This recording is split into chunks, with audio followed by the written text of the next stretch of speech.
Breaking news చూస్తున్నాం. కృష్ణా జిల్లా యనమల కుదురులలో విషాదం చోటు చేసుకుంది. అప్పుల బాధతో తీవ్ర మనస్తాపానికి గురై ఆత్మహత్యకు పాల్పడ్డాడు ఓ వ్యాపారి. 7 ఏళ్ల కుమారుడికి ఐస్ క్రీంలో సనైట్ పెట్టి తాను కూడా తిని సూసైడ్ చేసుకున్నాడు. వేమిరెడ్డి సాయి ప్రకాష్ రెడ్డి యనమల కుదురులో భార్య కొడుకుతో కలిసి నివాసం ఉంటున్నారు. కరోనా సమయంలో వ్యాపారం లేకపోవడంతో ఆర్థికంగా నష్టపోయి అప్పుల పాలయ్యాడు. భార్య లేని సమయంలో ఐస్ క్రీంలో సైనైడ్ కలిపి తిని తండ్రి కొడుకులు బల్వన్ మరణానికి పాల్పడ్డారు. సాయి ప్రకాష్ రెడ్డి తన స్నేహితుడు విజయ్కు నేను తక్షిత్ సైనైడ్ తీసుకున్నామంటూ మెసేజ్ పెట్టాడు. అయితే తాను సూసైడ్ చేసుకున్నట్లు కూడా తన ఫ్రెండ్కి తెలియజేయడం జరిగింది. స్థానికుల సాయంతో పటమట్లోని ప్రైవేట్ ఆసుపత్రికి తరలించారు. అప్పటికే కొడుకు మృతి చెందగా చికిత్స పొందుతూ సాయి ప్రకాష్ రెడ్డి కూడా మృతి చెందాడు. దీనిపై పెనమలూరు పోలీసులు అనుమానాస్పద మృతి కింద కేసు నమోదు చేసుకుని దర్యాప్తు చేస్తున్నారు. దీనికి సంబంధించిన పూర్తి డీటెయిల్స్ అందించడానికి మా ప్రతినిధి సాహిత్య అందుబాటులో ఉన్నారు. రెడ్ సాహిత్య, డీటెయిల్స్ ఏ విధంగా ఉన్నాయి? విచారణ ఎక్కడి వరకు వచ్చింది?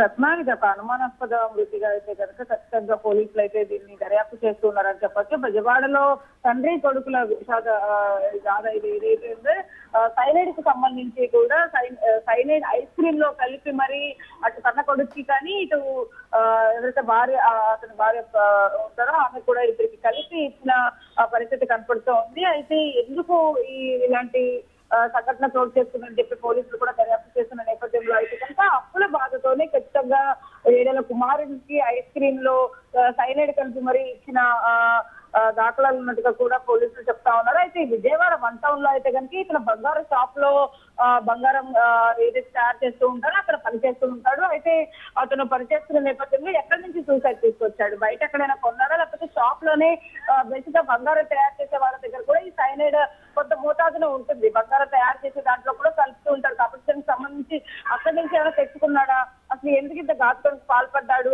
ప్రకాష్ రెడ్డి అని చెప్పేసి కూడా ఇప్పటికే పోలీసులు దర్యాప్తు చేస్తూ ఉన్నారు. అయితే బాబుకి సంబంధించి అంటే బాబుకి కూడా ఇవ్వడం కానీ అక్కడ కుటుంబ సభ్యుల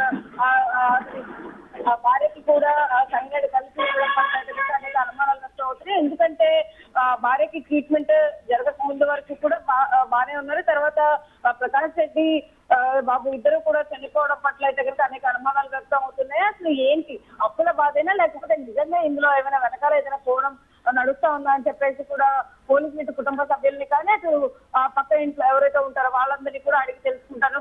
బంధుమిత్రులను కూడా అసలు ఎలా ఉండేవాడు ప్రకాష్ రెడ్డి, ఇలా ఎప్పుడైనా సెన్సిటివ్ గా భావించే వాళ్ళ, ఎంత అప్పులు ఉన్నాయి ఏంటి అనేది కూడా కొంత దర్యాప్తులో అయితే కనుక వాళ్ళు అన్ని వివరాలను అయితే అడిగి తెలుసుకుంటున్నారు చెప్పచ్చు. అయితే ప్రకాష్ రెడ్డి ఇప్పటి వరకు కూడా ఆర్థికంగా సంబంధించి ఎవరి దగ్గర కూడా ఎలాంటి సమాచారం అందించలేదు, ఆర్థికంగా ఇబ్బందులు పడుతున్నాను అని చెప్పేసి కూడా ఎవరి దగ్గర మాట్లాడలేదు అనే సమాచారం అయితే అంతా ఉంది. కాబట్టి దీనికి ఖచ్చితంగా అనుమానాస్పద మృతిగా అయితే పరిగణించి దీనికి సంబంధించిన పూర్తి డీటెయిల్ అయితే కనుక పోలీస్ స్టేషన్ లో అయితే కనుక దర్యాప్తు కొనసాగిస్తున్నారు.